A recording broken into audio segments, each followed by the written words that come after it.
Hey guys, hi, welcome back once again. My name is Vaishali, and today I'd like to talk about a saying that goes something like this: the truth will set you free. Now, with regards to this saying, I'd like to edit it a bit. I'd like to add through the assumption that since most of us, or far too many of us, do not know the absolute truth, and since we all have our versions of the truth, and thereby have it as our subjective truth, it's acknowledging and speaking our truth that will set us free. So then what does it mean that your truth will set you free?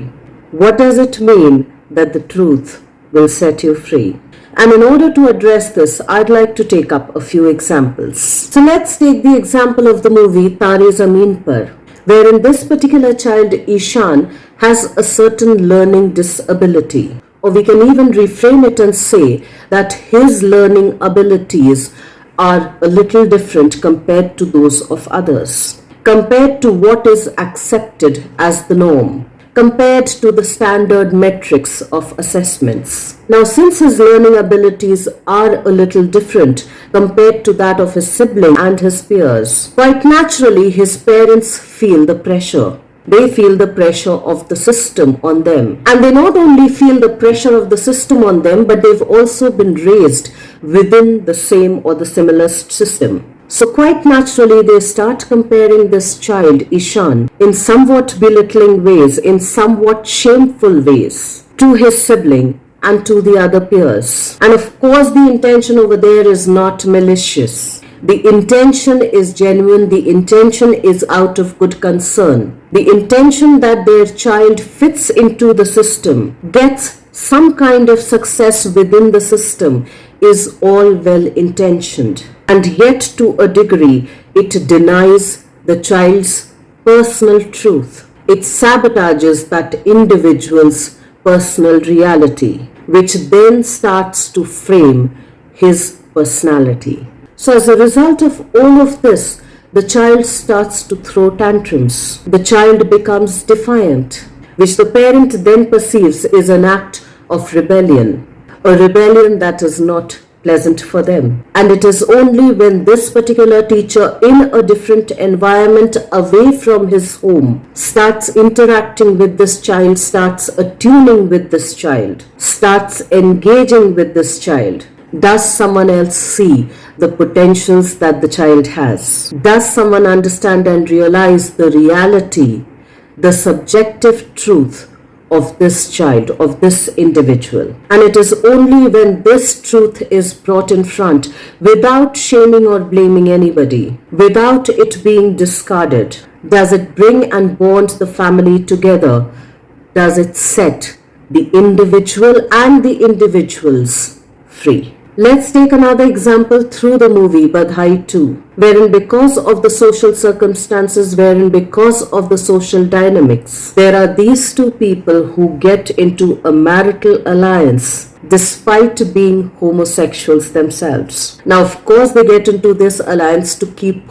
off the social and the family pressures. But quite naturally, the social expectations, including the family expectations, just don't stop after two people getting married. As soon as one expectation and one desire gets fulfilled, the next one comes into the play. Once that gets fulfilled, the other one comes into the play, which should again bring us to the reality that desires and expectations are a natural flow and outcome of life. It is only through this that creation and both destruction happens. It is through this that the cycle of life keeps going. So of course, not digressing further from the topic and coming back to the topic, the couple could only keep their manufactured lie for a while. Now of course, in the movie, all of that gets addressed within 3 hours. But quite naturally, in reality, it doesn't happen like that. And of course, when the truth gets revealed,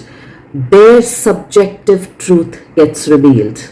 It not only sets them free, but it sets the entire family, the entire system also free. Now, this doesn't just happen in real life, it also happens in real life. And yet, there's a catch to it. And the catch is that though your truth will set you free. At times it'll piss you off, at times it'll piss off a lot of other people. At times it'll burn bridges and expectations that need to be burnt. And like James A. Garfield had said, the truth will set you free, but it'll first make you miserable. And since we are a social creature, it'll probably even make the system a little miserable for a while.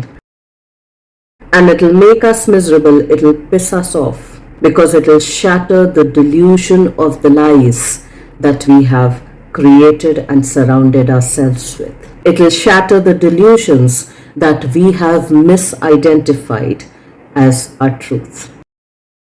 And then I was listening to this podcast wherein I heard Martha Beck say that there is evolutionary importance to telling your truth. Because if we looked at our ancestors who lived in wilderness and survived wilderness, their entire physical anatomy had to be in alignment with the truth, because denial of truth could literally mean their death. And likewise, through research, through scientific research, it's also been found out that reducing the number of lies reduces the inflammation within the body because it drops down our cortisol levels. It also reduces the pressure on the brain, which naturally reduces every other kind of inflamed pressure, the distressing pressure, the distress that our physiology feels. So let's try to then really get curious if we really want to be free, or if we just like the illusion of what freedom means. Let's try and think about all of those things, and I will see you once again the next week. Till then, stay tuned in. And guys, if you do like the contextual content of these videos, please do like, share and subscribe.